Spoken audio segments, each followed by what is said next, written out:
evening and welcome to this Monday edition of Newsmax Prime. I'm J.D. Hayworth. Of prime interest tonight, specifics and scandal. Donald Trump gets specific, releasing his plan to combat illegal immigration yesterday on his campaign website.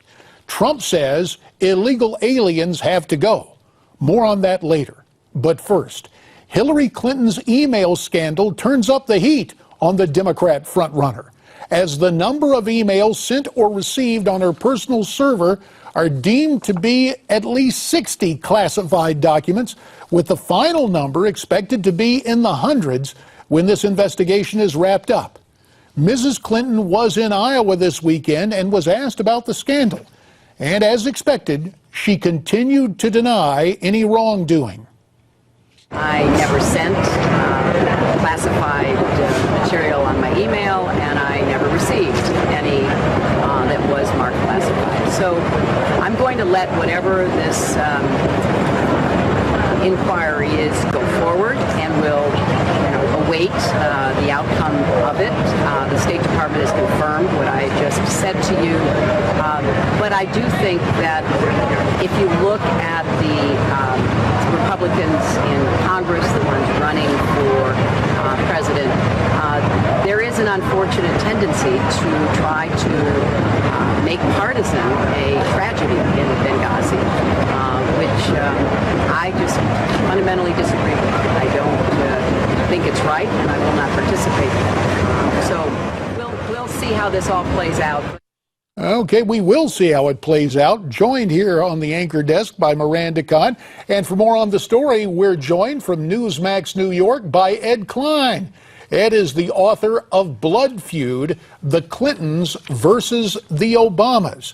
Ed, as always, thanks for your time here on Newsmax Prime. And Ed, as we get started, famed author and one of the reporters involved in breaking the story about the Watergate scandal, Bob Woodward, was on MSNBC's Morning Joe earlier, and he had this to say, comparing Mrs. Clinton's email scandal to Richard Nixon and Watergate. Let's take a listen. In a way, reminds me of the Nixon tapes, thousands of hours of secretly recorded conversations that Nixon thought were exclusively his, that he was not going to get them. Hillary Clinton initially took that position. I'm not turning this over. So, Ed, with the total number of private emails identified as containing classified information now at 60, and we believe it'll rise past that, what is your take? Does this compare with Watergate, or is it something worse? I think it's the most important political scandal since Watergate, and could eventually equal Watergate. It hasn't quite yet, but the fact that Bob Woodward, who's an icon in journalism, has compared it to Nixon's troubles, I think is very, very important, because it's a signal to everyone in journalism that now is the time to go after Hillary Clinton. And at a fundraiser in Iowa, Mrs. Clinton talked about social media while poking fun at the email scandal engulfing her campaign right now. Let's listen to her comments, and then I want to get your reaction. You may have seen that I recently launched a Snapchat account. I love it. I love it. Those messages disappear all by themselves. Ed, considering that there is an FBI investigation going on right now, should she be making light of what's going on? The handling of this scandal by her and her campaign has been nothing but disastrous. And for her to joke about it in Iowa when the FBI is hot on her trail is clearly very counterproductive for her. She should be out front in this story and explaining to the American public why she said what she said, which was there were never any confidential or secret documents on her email, and why that proved to be not true, and what she says about it now. But they're not dealing with the story at all. They're trying to make it seem as though it's some vast right-wing conspiracy, when in fact it's the Obama administration's Justice Department that's going after her. Ed, there are reports today that the server used by Secretary Clinton may have been backed up elsewhere before being wiped clean. You said the FBI is, quote, hot on her trail. Would this be crucial evidence for the Federal Bureau of Investigation to get its hands on? You know, I've been speaking to some people in the FBI, of course, on background. And what they tell me is the following. Number one, this investigation is not going to be over in a matter of weeks or perhaps even months. It may take as much as a year. Now, that brings us right to the tip of the 2016 presidential election.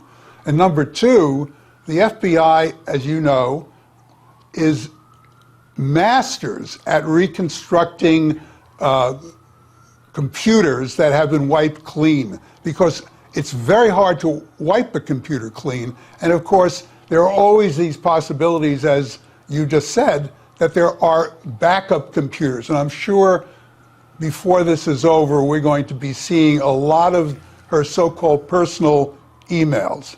But will we see an indictment? Well, that's hard to say, because the FBI has to present a watertight case. And if they do, then it's up to Loretta Lynch, who's the Attorney General under Barack Obama, to either bring or not bring an indictment. From my perspective, as I've been saying all along in the books that I've written and in the interviews that I've given, the Obamas do not want to see Hillary Clinton succeed Barack Obama in the White House. So it's very likely, if the FBI can make the case, the Justice Department will in fact come down with an indictment. And Ed, in the minute and 15 seconds that remains, is that the cue for Joe Biden to get into the race to try and have a de facto third Obama term? Where is he right now? Well, I've been speaking to the Biden people as well, and there are two schools of thought. One is get in now in September, and the other school, which I think is a wiser school, is wait until after Iowa and New Hampshire, where I am sure Bernie Sanders is going to rough up Hillary Clinton and make her look even more vulnerable than she does now. Then would be an ideal time for the party, the Democratic Party, to come to Joe and say, Joe, you've got to save us, and for him to say, what can I do? I have to get in. And that schedule will put that about South Carolina time. Ed Klein. Exactly. We thank you so much for your time. We're going to have you back and watch this thing continue to unfold. The name of Ed's book again is Blood Feud, The Clintons versus the Obamas. Now remember, you can read Ed's blog at edwardklein.com. You can also read the stories he breaks there as well. That's at edwardklein.com. Still to come, they must go. Strong words on illegal aliens from Republican frontrunner Donald Trump. Ari Ravenhoft and Michael Patrick Flanagan assess the Trump immigration plan. Then later, the Obama administration warns the Chinese government about their spies operating here in America. Claire Lopez and General Paul Vallely with tonight's intelligence briefing. But first, who will be the first Republican candidate to drop out of the presidential race? John Zogby and Craig Shirley weigh in on that and more when Newsmax Prime continues.